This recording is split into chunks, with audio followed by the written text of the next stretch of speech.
United States of America has made a proposal, and it is now very clear, after a protracted struggle in the Middle East, after chaos and violence, that the intention of the West, and indeed the intention of the Americans, assisted by Britain and their cohorts, all along has not been to build peace in the Middle East, but was to take over all the Palestinian territory and give it to the Israelis.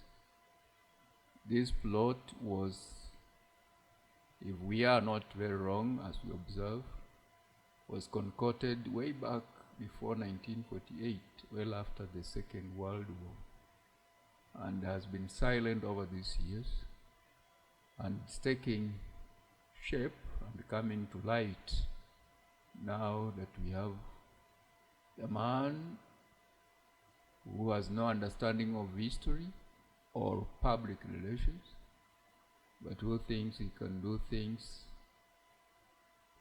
in whichever way and gain whatever results that he will gain.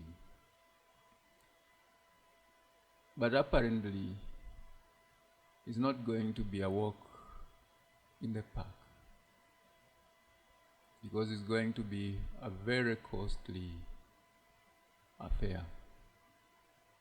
So the idea that US could take over Gaza is, first of all, going to undo a lot of progress that has been made in peace-building efforts in the Middle East over many decades that have passed. As we all know, the Middle East has been through very many attempts at diplomacy and reconciliation, both at the state and people-to-people level.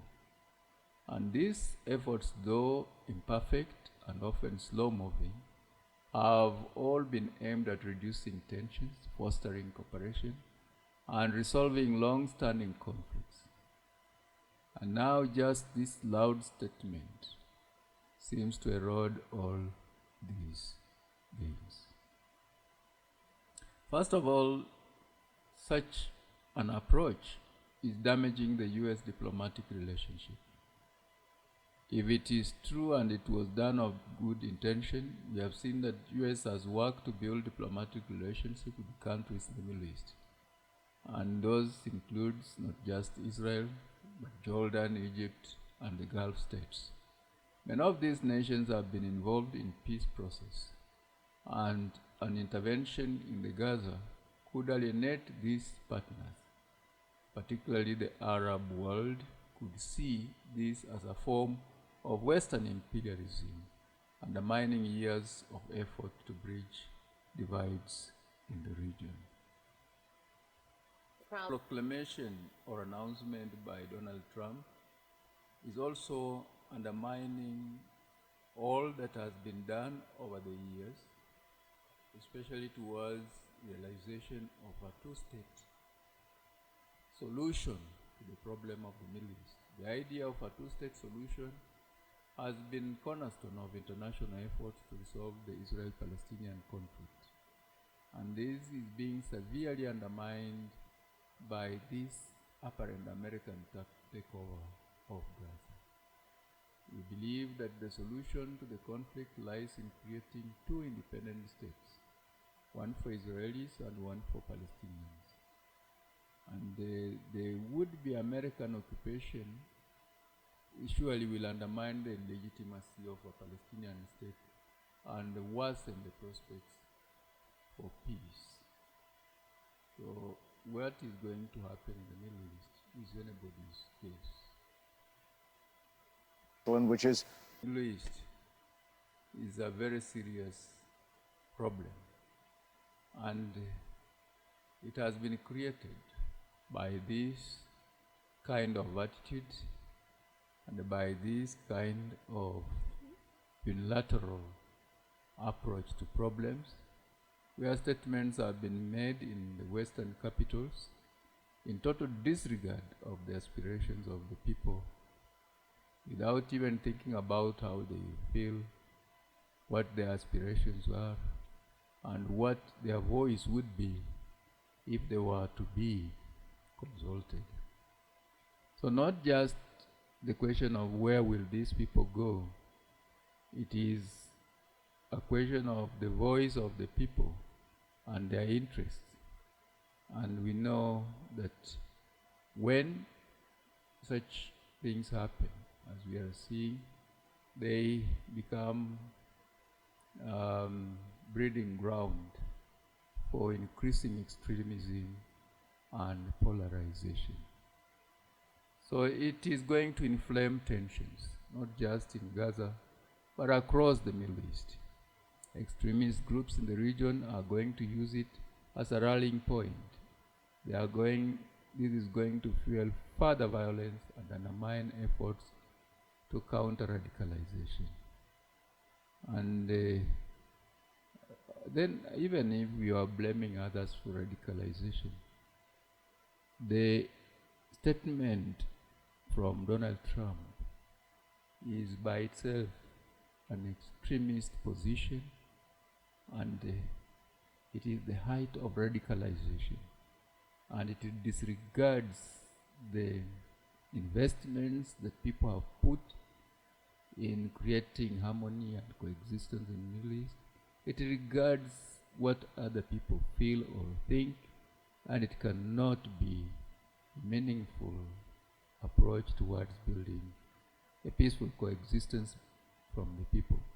So this will just further polarize the region, making peaceful dialogue and compromise even more difficult.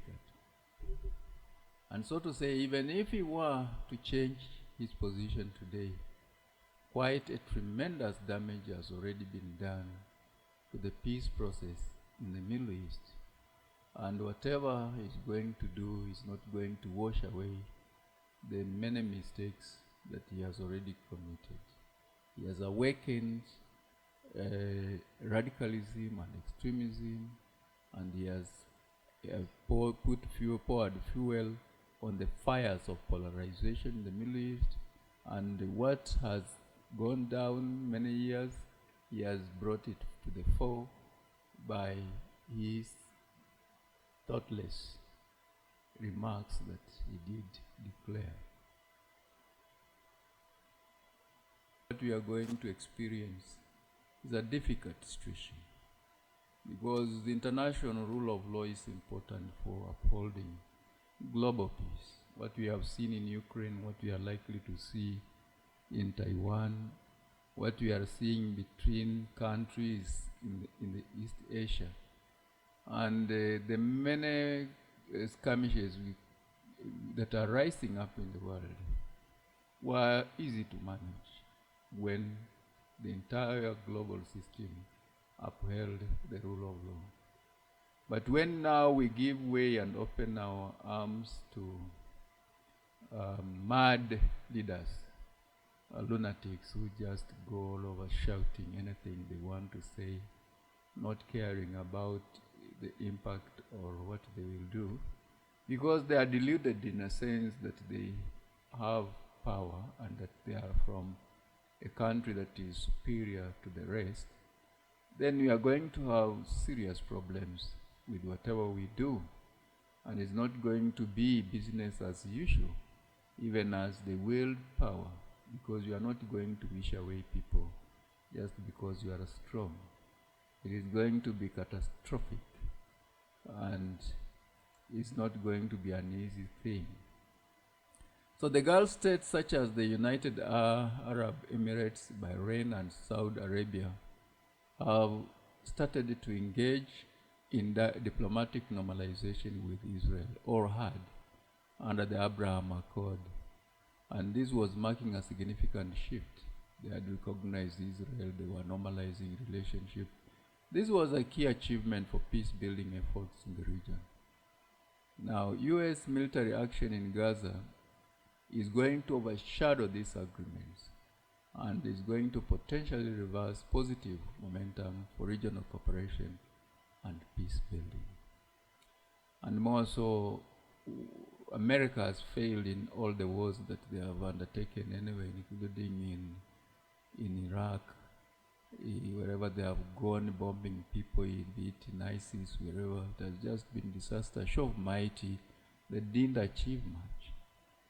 Real global peace will be achieved and realized through local solutions. When you let local communities that have differences dialogue among themselves and find a way in which they can resolve the problems, it becomes easy than bringing high-handed mad approaches that we are seeing coming from the Western capitals, as has been. Because most of the global tensions and skirmishes have arisen because of the undue engagement of the West or involvement of the West.